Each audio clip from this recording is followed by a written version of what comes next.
komunikasi, maka ya itulah terjadi mispersepsi, salah paham, dan akhirnya diumbar misalkan di media sosial. Itu hal-hal yang sebetulnya bisa diantisipasi dengan keluarga membuat.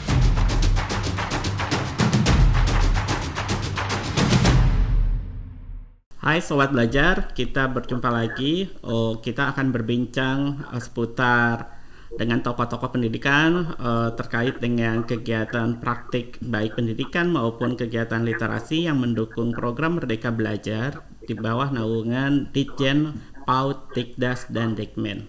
Kali ini kita akan berbincang bersama Kang Fudu Abdurrahman, seorang pendidik, guru di sekolah, dan juga aktif di komunitas.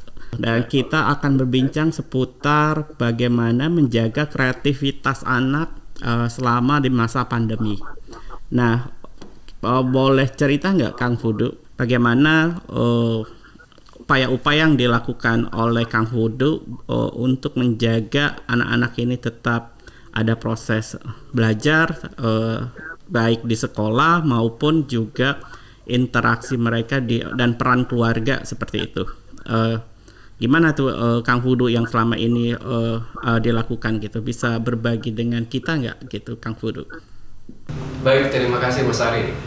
Di lingkungan saya mendirikan sebuah laboratorium kreatif Mata Rumpaka.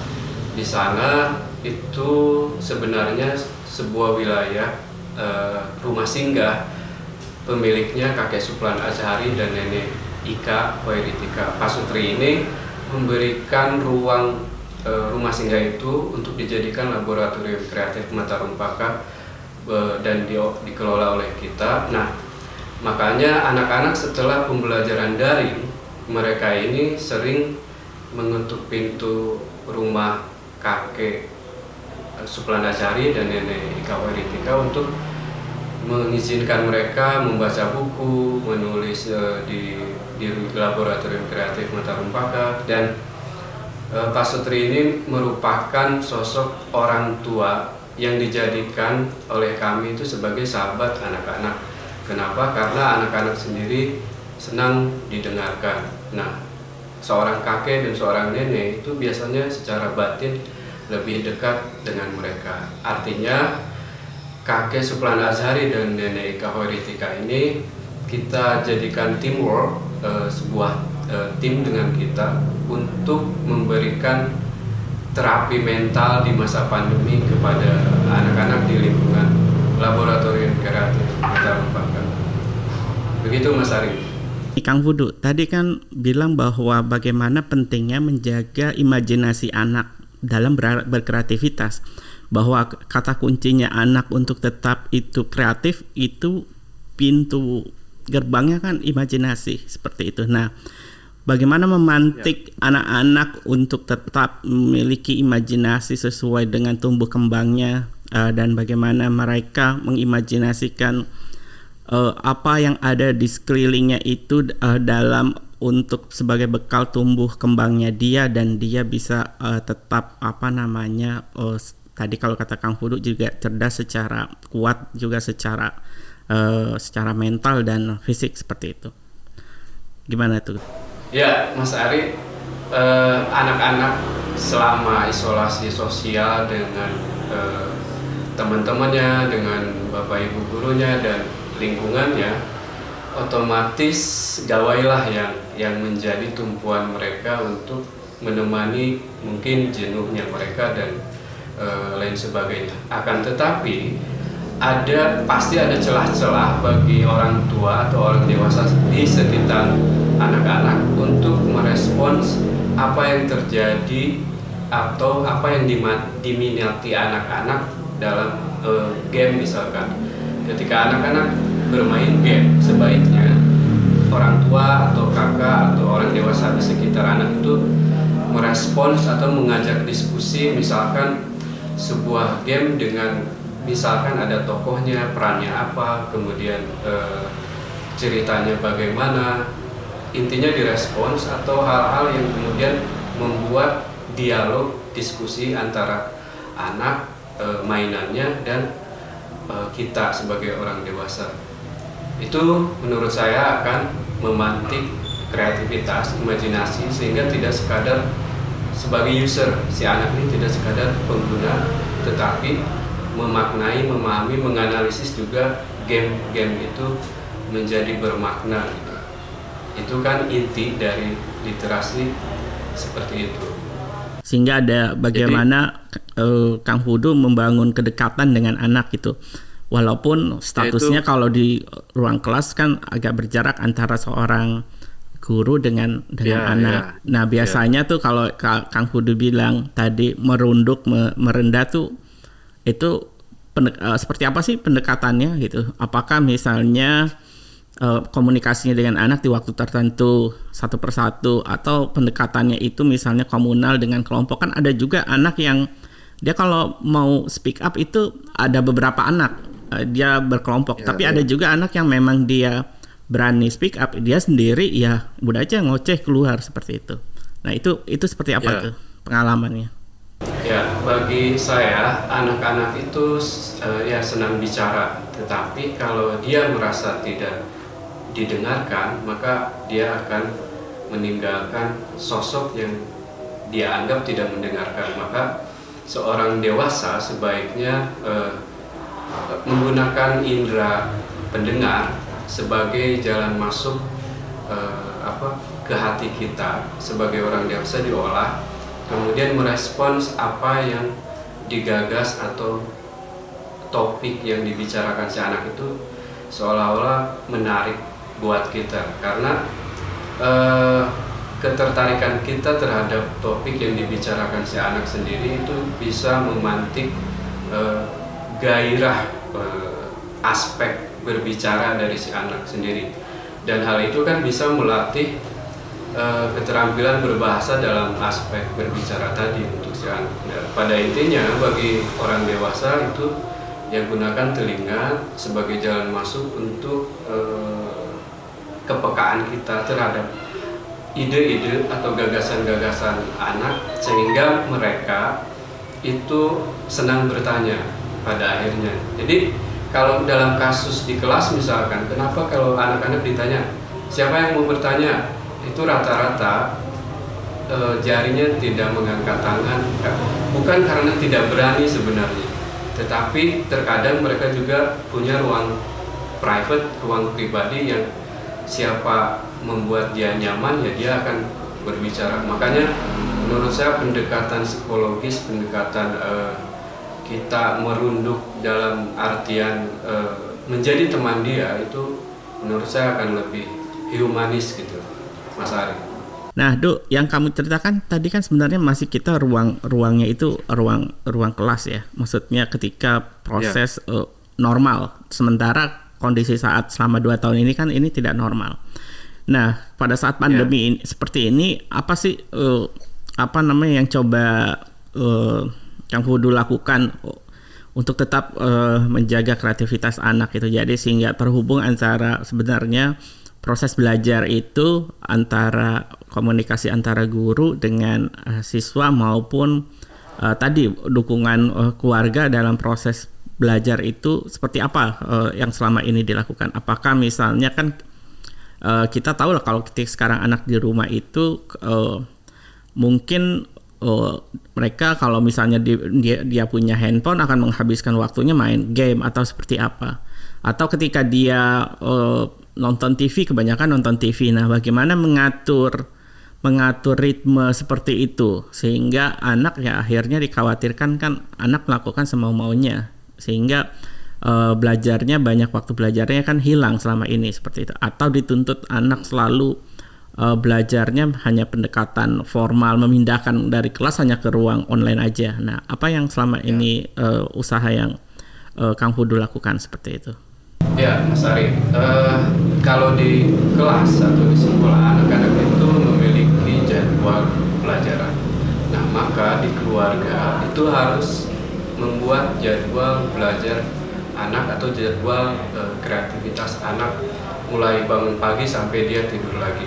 Nah, koordinasi dengan sekolah itu waktunya disesuaikan dengan waktu pembelajaran daring kapan. Waktu anak main game kapan, waktu anak membaca buku kapan, waktu anak ngobrol diskusi dengan orang tua kapan, atau guru sekali-kali bahkan menghubungi muridnya untuk hanya sekadar diskusi ngobrol bagaimana belajar selama pandemi, keluh kesahnya, hambatannya. Jadi tidak sekadar memberikan tugas dan lepas gitu. Pada intinya koneksi atau hubungan rumah, sekolah, guru, anak dan orang tua adalah komunikasi. Tanpa komunikasi maka ya itulah terjadi mispersepsi, salah paham, dan akhirnya diumbar misalkan di media sosial itu hal-hal yang sebetulnya bisa diantisipasi dengan keluarga membuat jadwal belajar anak disesuaikan dengan jadwal belajar di sekolah, kemudian komunikasi guru dengan orang tua dengan anak terjalin, maka semuanya akan terselesaikan dengan baik.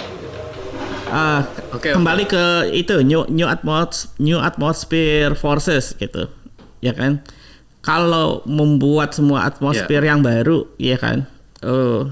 Ini kembali ke proses ini nih ke pandemi gitu kan. Secara apa mau dibilang metodologi atau cara lah, bagaimana membuat ruang-ruang kreativitas anak itu yang Kang Fudu lakukan. Kalau kita bicara tentang literasi, pasti adalah pendekatannya kan ada literasi multimoda, ya kan?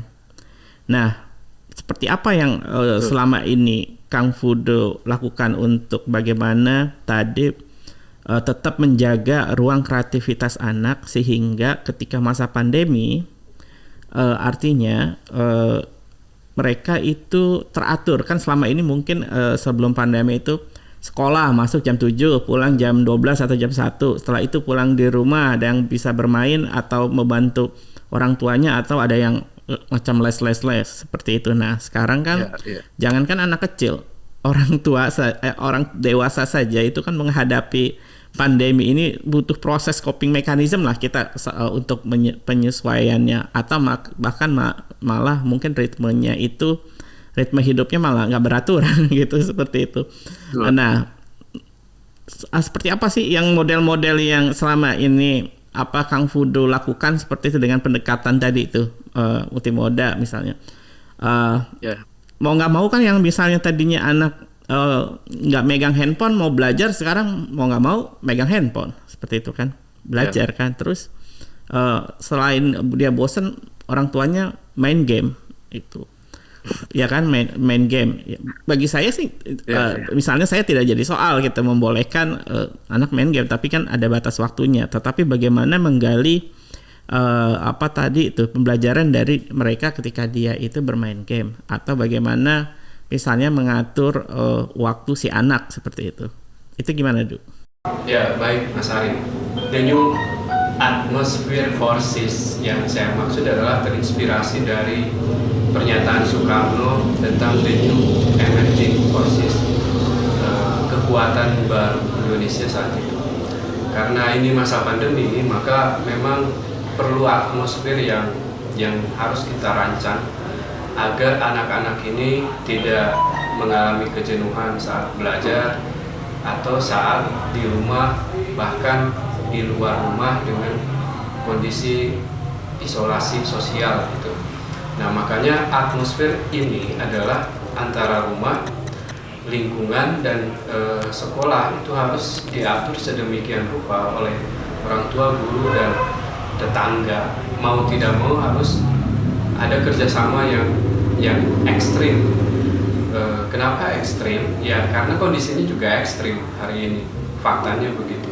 Makanya laboratorium kreatif Mata Rumpaka misalkan sebagai tujuan refreshing anak-anak dengan prokes yang disesuaikan dengan pandemi, masa pandemi, lalu lingkungan keluarga yang ramah anak, orang tua tidak mudah stres karena itu secara energi juga akan memantul kepada anak. Dan pihak sekolah guru juga kalau bisa tidak membebani anak-anak. Kalau jika diposisikan anak-anak berarti sekarang ini betul-betul objek gitu. Dan mereka ini seolah-olah anak-anak yang harus segala macam dilakukan, tugas-tugasnya maha berat gitu. Menjadi anak hari ini tuh begitu berat karena tugas sekolah, tugas rumah, dan tugas-tugas lain yang menuntut mereka untuk menjadi anak normal, dalam arti anak yang di luar pandemi, itu sangat tidak mungkin. Makanya menurut saya anak-anak ini beri ruang, lebih baik beri ruang ke kreativitas daripada tekanan-tekanan mental dan tugas-tugas yang di luar kapasitas dirinya. Kan berarti ada dukungan juga warga sekitar Rumpaka yang memang berkolaborasi dengan dirimu, kan artinya ada orang-orang yang mau peduli bahwa untuk memberikan ruang kepada anak gitu kan. Ini dia meminjamkan, kalau Pak Supran itu meminjamkan ruang rumahnya, dia di situ anak-anak berkegiatan seperti itu. Ya gini Mas Ari, dan jadi laboratorium kreatif Kota Rumpaka itu memang rumah, ada 2 rumah, yang satu digunakan oleh kakek Supran Azhari dan nenek Ika Hoeritika.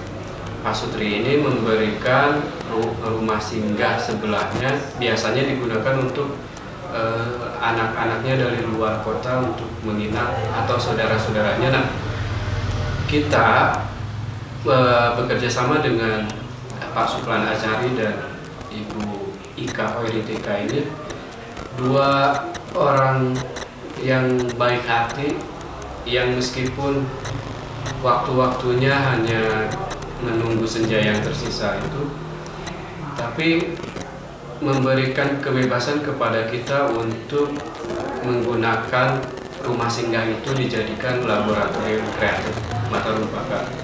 Harapannya memang anak-anak di sekitar itu lalu lalang bisa ke ruang-ruang itu dan berteman dengan kakek Supran Azhari dan nenek Ika Hoeritika. Di masa kecilnya mereka diperkaya oleh cerita-cerita perjalanan bagaimana menjadi orang sukses, bagaimana menjadi orang yang hebat, berpengaruh dan bermanfaat bagi masyarakat. Lalu bisa menggunakan laboratorium buku-buku bacaan anak sangat banyak. Mereka bisa membacanya dengan sesuka hati. Mereka juga bisa menulis apapun karena difasilitasi buku diari begitu. Dan intinya adalah kita perlu orang baik di sekitar kita untuk mensukseskan the new atmosphere forces itu, atau atmosfer yang kita bangun adalah, jadi pendidikan itu dibangun oleh kesadaran masyarakat, bukan sekadar mendirikan bangunan-bangunan lembaga begitu misalnya. Nah, di lab klinikmu itu ada apa aja untuk anak-anak itu bisa membuka ruang kreativitasnya? Ya, laboratorium kreativitas Mata Rumpaka itu sebelum pandemi memang menghadirkan klinik-klinik, misalnya klinik musik, klinik prosa, klinik puisi, klinik jurnalistik, klinik kinestik, dan klinik multipotensi. Teman-teman relawan bersedia mengasuh anak-anak yang mau mengembangkan dirinya itu sebelum pandemi. Nah, setelah pandemi saya mengandalkan kakek Supran Azhari dan nenek Ika Hoeritika, warga masyarakat di sana yang memiliki rumah singgah tadi. Nah, anak-anak ini menjadi sahabatnya kakek Supran dan nenek Ika, dan begitu sebaliknya. Kenapa saya membangun atmosfer itu? Supaya anak-anak kelak bercerita bahwa kita punya tempat yang bisa menjadi diri kita sendiri sejak dini, bisa berdiskusi dengan menyenangkan. Diskusi itu menyenangkan dengan sekalipun dengan orang tua gitu, dengan nenek kakek, meskipun itu orang lain gitu, tapi membangun ikatan batin anak-anak sejak dini dengan kita dan orang dewasa di sekitar mereka adalah bagi saya atmosfer yang sangat langka begitu. Atmosfer ini justru akan memperkuat humanisme anak-anak sejak dini. Begitu Mas Ari. Oke, anak-anak yang punya karakter adalah anak-anak yang memiliki atmosfer yang baik. Dan sekolah gagal menjadi rumah kedua bagi anak, dan yang dilakukan adalah bagaimana sebenarnya membuat ruang-ruang lain itu sehingga anak itu nyaman. Seperti itu ya. Dan juga di masa pandemi ini bahwa bagaimana kita mencoba menjaga imajinasi anak itu jauh lebih penting, sehingga dari mereka berimajinasi di situ, mereka bisa membuka dan mengasah ruang-ruang kreativitas mereka, apapun sesuai dengan kecerdasan yang mereka miliki, apakah musik, visual, kinestetik, dan lain-lainnya, seperti itu. Itu ya Kang Hudu ya, menjadi bahwa apapun medianya, apapun bentuk modanya, mau musik, mau apa, atau wadah-wadah alatnya gitu, seperti itu bisa dilakukan, dan itu juga sebenarnya juga bisa dilakukan di rumah seperti itu. Ya, imajinasi anak-anak ini bisa memantik kreativitas anak-anak itu sendiri seandainya orang tua atau guru merespons gagasan terbaik mereka. Misal sederhananya ketika si anak-anak ini ingin memelihara kucing misalkan, kucing yang kemudian itu bisa dari jalanan, tapi kan harus ada kesepakatan baik buruknya seperti apa dengan orang tua, tapi untuk kemudian itu sebagai sikap nanti dilaporkan kepada guru. Atau bisa jadi memelihara kucing dengan membeli online. Itu kan perlu ada tahapan di mana membeli online juga perlu cara ini bisa dipelajari dengan bimbingan orang tua kepada anak-anak, lalu berdiskusi tentang bagaimana memelihara kucing dengan baik, misalkan makanannya apa saja, setiap hari harus dirawat seperti apa saja, baik dan buruk memelihara kucing dan lain sebagainya. Pada intinya imajinasi itu tidak terbatas meskipun keadaan pagebluk, pandemi, dan kreativitas itu lintas waktu. Makanya sangat penting bagi guru dan orang tua bisa mewujudkan apa yang diimajinasikan oleh setiap anak. Padahal mereka sekarang medianya itu gitu. Orang media belajarnya sekarang ke situ gitu. Tinggal bagaimana mengarahkan gitu. Ya, aplikasi game, platform itu sekarang sangat beragam, dan ini kalau digali lebih dalam, kalau kita merespons minat anak-anak terhadap aplikasi-aplikasi itu sebetulnya bisa diarahkan ke arah yang lebih positif, lebih produktif. Jadi intinya anak-anak ini diarahkan itu supaya mereka tidak sekadar pengguna, tapi memahami aplikasi-aplikasi, platform-platform itu menjadi kecakapan literasi digital. Baik, Kang Fudu, apa sih untuk kita menutup sesi ini, apa hal penting yang sebenarnya kita tadi sudah membincangkan tentang bagaimana upaya untuk menjaga kreativitas anak selama pandemi. Nah, apa namanya untuk menutup sesi ini, apa yang menjadi hal terpenting yang menjadi pesan bagi pendidik maupun orang tua untuk menjaga ruang kreativitas anak selama pandemi? Ya, untuk menjaga kreativitas anak-anak di masa pandemi, menurut saya pertama adalah anak-anak ini tidak boleh ditekan secara mental, karena justru akan tidak fokus gitu. Mereka, konsentrasi mereka untuk tumbuh dan kembang malah dihantui dengan ketakutan. Nah, untuk menangkal hal-hal tersebut, maka orang dewasa, orang tua, guru itu tidak egois atau tidak memaksakan kehendak. Kalau memang sadar orang tua atau orang dewasa juga bisa stres di masa pandemi, nah apalagi anak-anak, maka tolong kendalikan emosi-emosi kita sebagai orang dewasa agar anak-anak ini tetap memiliki ruang kreativitas dan ekspresi untuk berkreativitas tanpa ditekan secara mental. Apa ditekan secara mental itu?